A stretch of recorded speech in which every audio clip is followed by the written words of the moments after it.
kepada atau kita manut terhadap advice dari para lawyer. Ya, apa yang terbaik itu yang kita ambil. Ya, apa yang tidak baik menurut masyarakat kita juga dengarkan yang masyarakat itu yang akan kita ikuti. Karena kita adalah kemenangan kita adalah kemenangan rakyat, kekalahan kita kekalahan rakyat. Bahkan dengan sangat kooperatif kami ya, Pak tadi dengan sendiri minggu depan silakan datang sekali saja.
Pertama kita ingin luruskan, mediasi itu perintah undang-undang. Oleh karenanya di dalam peraturan Mahkamah Agung nomor 1 tahun 2016 diatur tentang mediasi. Kemudian lebih-lebih kalau itu menyangkut ITE, itu ada banyak peraturan yang mengatur tentang mediasi. Pertama, SE Kapolri nomor 2 tahun 2021 itu mewajibkan para pihak pengadu, sebutannya pengadu ini teman-teman, perbedaannya. Apa yang membedakan pengadu dan pelapor? Kalau pelapor itu namanya pidana umum. Siapapun yang tahu kejahatan dia boleh melapor. Kalau pengadu hanya orang yang dirugikan saja yang bisa mengadu. Ya, oleh karenanya kalau ada mediasi tentu bukan penasihat hukum. Ya. Kemudian yang kedua, ketika di dalam proses perkara pidana sebutannya bukan kuasa hukum tetapi penasihat hukum. Kenapa saya bilang penasihat hukum? Namanya penasihat yang bermasalah klien kita. Klien kita menghendaki ini perkaranya lanjut atau tidak itu bergantung pada klien kita. Yang ketiga, undang-undang itu mewajibkan di mana dicarinya SE Kapolri nomor 2 tahun 2021, di peraturan Kapolri nomor 8 tahun 2021, kemudian di surat keputusan SKB, surat keputusan bersama yang ditandatangani oleh Komdiki, Jaksa Agung dan Kepala Kepolisian Republik Indonesia. Jadi teman-teman jangan dikacaukan kalau upaya mediasi dipikirnya berkhianat. Berkhianat kepada siapa? Orang ini delik aduan kok. Kalau perkara pembunuhan, ya perkara perampokan, korupsi itu berkhianat kalau ada perdamaian. Karena yang membedakan di situ, teman-teman mesti pahami dulu. Jadi aku ulang, di dalam perkara pidana kami berapapun banyaknya itu jabatannya adalah penasihat hukum yang bisa memberikan nasihat saja, tidak bisa mewakili. Kalau perkara perceraian, perkara sengketa tanah, ya kemudian PHI Perselian Hubung Industrial, nah itu baru perkara perdata sebutannya kuasa hukum. Oleh karenanya kami tadi sudah keluar dari ruang unit 5 dan sudah menandatangani wajib lapor. Lalu yang lebih prinsipal lagi, klien kami akan menghadirkan satu saksi yang meringankan dan kemudian ahli. Nah, tentang saksi yang meringankan siapa, ahli siapa itu nanti baru kami berikan. Dan yang ketiga, klien kami statusnya adalah orang merdeka. Karenanya melalui teman-teman kami sangat menyesalkan jika ada pernyataan dari Komite Reformasi Polisi. Sekali lagi saya ulang, Komite Reformasi bukan lembaga yudisial, tapi lembaga bentukan pemerintah, dia membantu pemerintah. Itu yang pertama, kalau membantu pemerintah, kalau pemerintah ingin melakukan reformasi polisi, maka siapapun bisa menjadi sumber hukum, termasuk para tersangka. Kemudian yang kedua penjelasan saya, tersangka ini orang yang baru diduga saja, bukan pelaku kejahatan. Jadi kalau Komite Reformasi sampai tidak mau menerima dan tidak mau mendengar prinsipal kami berbicara, tentu menjadi satu keanehan tersendiri ya, karena bayangkan ya, kami tidak diberikan kesempatan untuk menyampaikan apa yang menjadi menjadi aspirasi kami begitu. Tetapi alhamdulillah pada beberapa kali kesempatan kami juga sudah mendapatkan peluang ya untuk memberikan pendapat kami atau opini kami. Nah, yang perlu diluruskan adalah persoalan tawaran dari Komite Percepatan Reformasi Kepolisian untuk melakukan mediasi. Tadi seperti sudah dijelaskan panjang lebar oleh PH kami ya, Pak Taufik, bahwa memang mediasi itu diatur dalam undang-undang gitu ya. Jadi itu sesuatu yang tidak tabu dan itu diatur dalam undang-undang. Sehingga kami sebagai tersangka dan bersama PH kami tentu saja kami akan melakukan diskusi yang sangat mendalam terkait dengan beberapa peraturan pada Undang-Undang ITE, pada beberapa undang-undang pidana yang mengatur soal mediasi. Ya sekali lagi, saya, Dr. Tifa dengan Pak Roy Suryo dan Pak Rizwan Sianipar tidak alergi sama sekali dengan mediasi. Kami kemarin juga sudah diskusi mendalam dan insya Allah nanti siapa akan diskusi lagi tentang materi-materi mediasi apa yang ditawarkan oleh dalam hal ini oleh pelapor misalnya, kemudian apa juga tawaran kami, karena mediasi itu kan pertemuan antara dua kepentingan yang kemudian kita akan, dan mediasi itu kan parabola kan, begini melambung ya, mediasi itu kan parabola ya begitu. Jadi seperti itu, sehingga kita menemukan titik temu seperti itu yang kita harapkan seperti itu.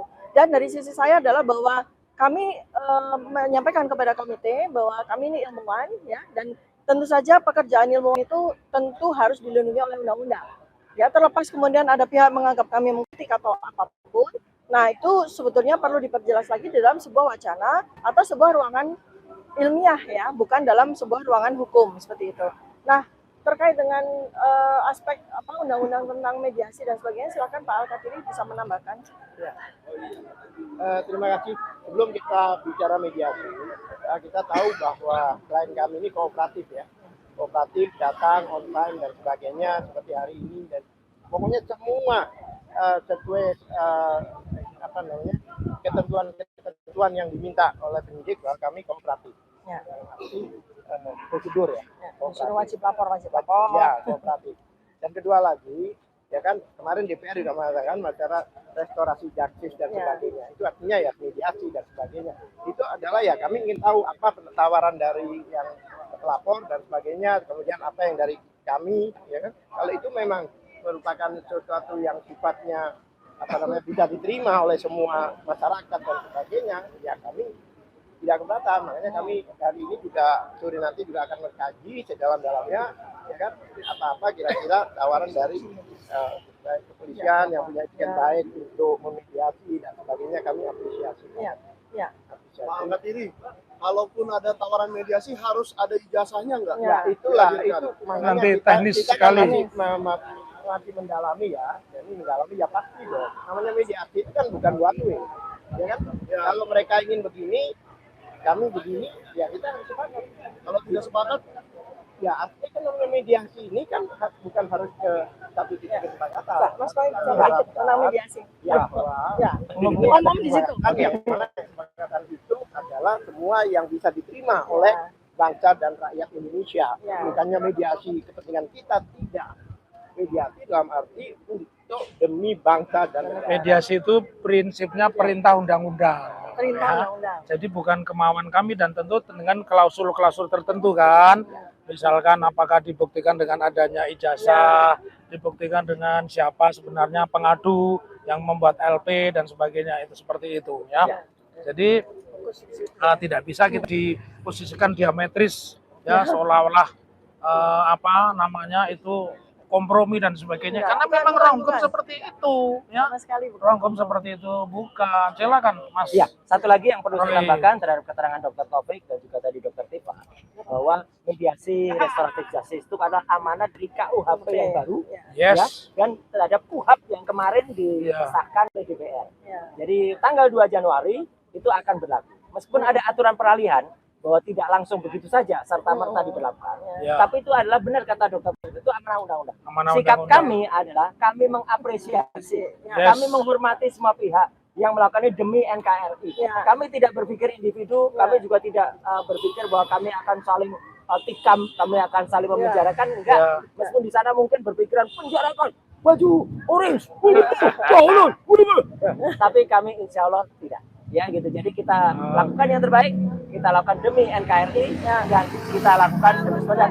Saya juga, saya Dr. Tifa, Dr. Rizwan dan semuanya itu itu semuanya kita tunduk kepada atau kita manut terhadap advice dari para lawyer kita. Iya. Apa yang terbaik itu yang kita ambil. Ya, apa yang tidak baik menurut masyarakat kita juga dengarkan masyarakat, itu yang akan kita ikuti. Karena kita adalah kemenangan rakyat, kekalahan kita kekalahan rakyat. Iya. Ya, itu saya kira. Sudah selesai menemui penyidik, Pak. Oh, sudah. Sudah. Apa saja yang terjadi di dalam? Yang terjadi di dalam Perdebatan. bahkan Ditawari minum. dengan adanya enggak bagus ini bagus ya. Bahkan dengan sangat kooperatif kami ya, Pak Imbo tadi dengar sendiri. Minggu depan silakan datang sekali saja. Oke. Nah, Itu yang tadi ada yang lagunya, tadi. tanda-tandanya. Ya. Bunga penyidik.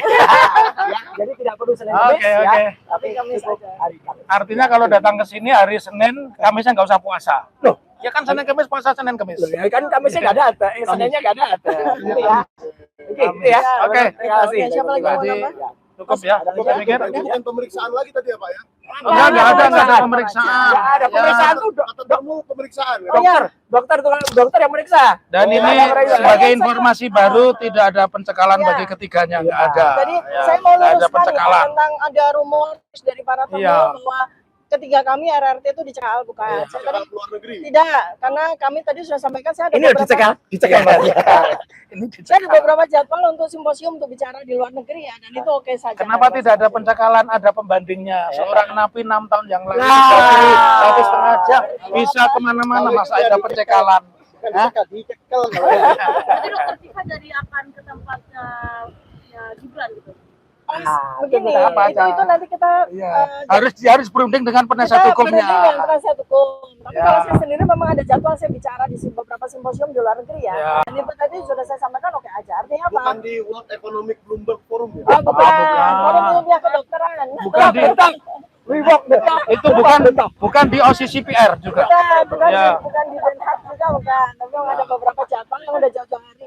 Dan tentu saja karena memang itu kepentingan ilmiah Iya. ya, saya cuma Data. sampaikan. Dan alhamdulillah tidak ada. Nanti Pak, wajib lapor ini sampai kapan, Pak? Sampai nanti kita nggak apa-apa. Nggak apa-apa, Santai aja, nggak apa-apa. ya aja. Sampai masyarakat menghendaki perkara selesai.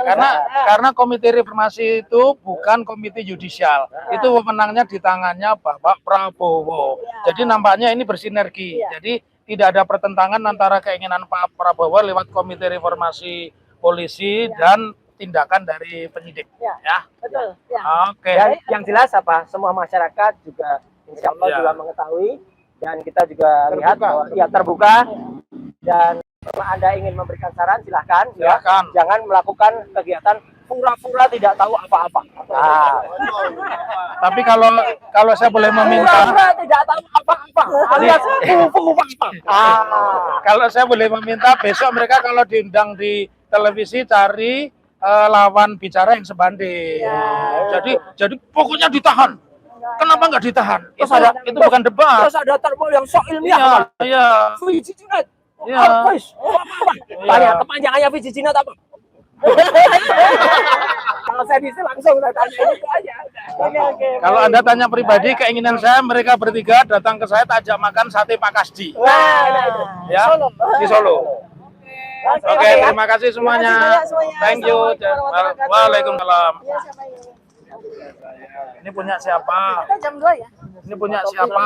Ya. Ini saya mau nanya kepada advokat Bang Solo nih, Ya, bukan ya, sebagai ya. bukan Gimana? sebagai PH-nya dokter Tika, Oke, ya. oke.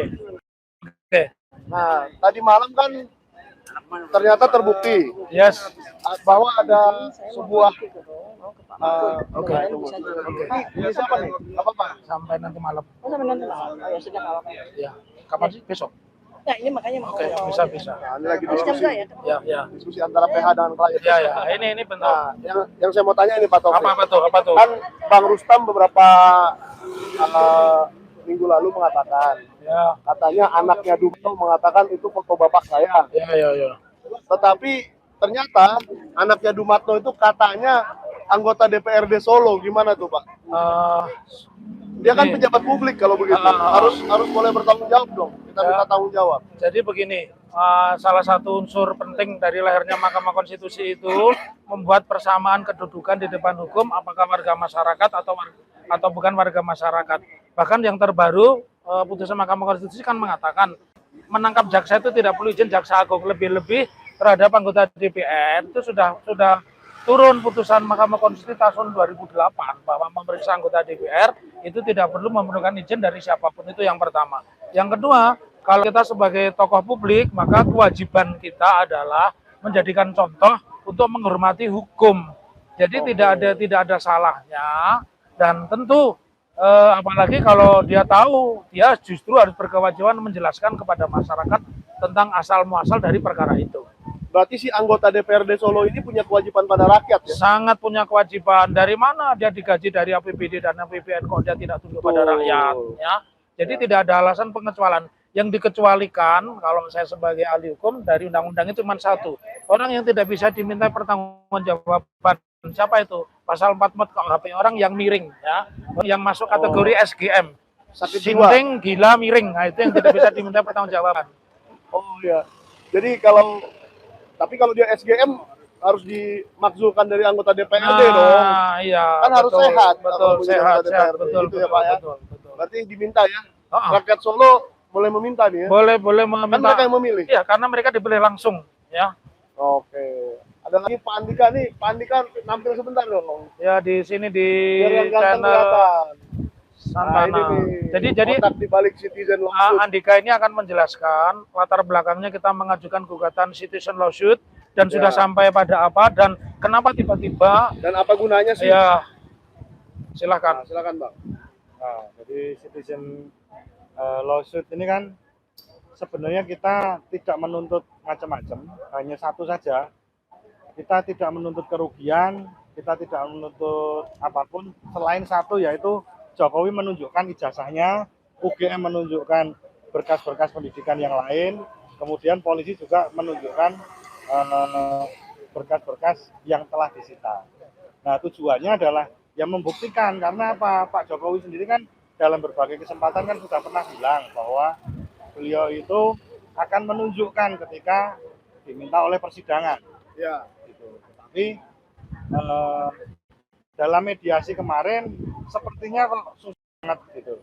Jadi sudah diminta oleh mediator, bahkan dari mediator pun sudah diberikan sebuah kesempatan ataupun sebuah fasilitas, yaitu kalau memang tidak mau hadir ya kita Zoom.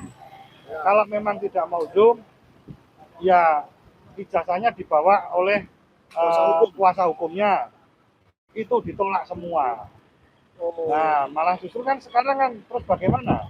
Berarti Katanya boleh dikategorikan pembohongan publik ya, Pak? Ya, bukan pembohongan publik, ya, malah masuk obstruction of justice, menghalangi proses penyidikan. Ya. Itu. Lebih-lebih lagi sebenarnya, jadi begini, kemarin itu kepolisian itu sudah dipanggil secara layak, tapi tidak pernah datang. Lah kemudian tiba-tiba di di tanggal kemarin itu malah justru diberikan kesempatan untuk menjawab. Nah ini kan keistimewaan. Ini tidak dikenal di undang-undang acara perdata. Yang diberi keistimewaan itu polisi. Iya.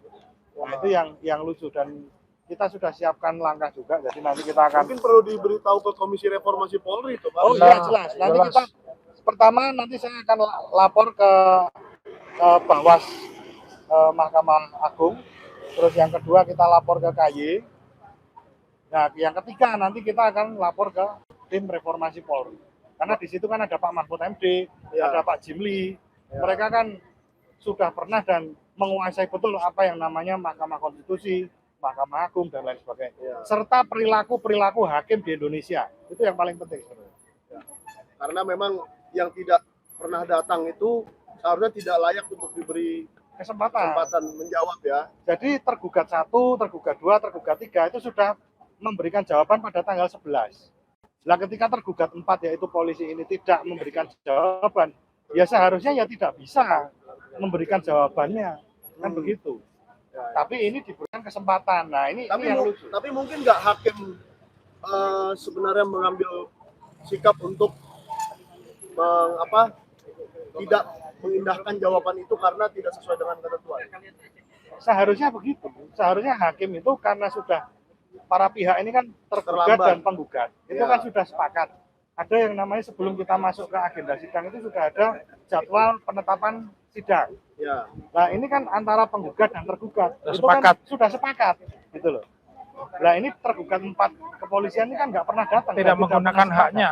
Tidak menggunakan haknya, Tiba-tiba Oh, pada berarti saat dianggap- jawaban dianggap ikut gitu loh. Setuju saja. Setuju. Betul. Iya. Apapun yang terjadi. Nah itulah. Oke.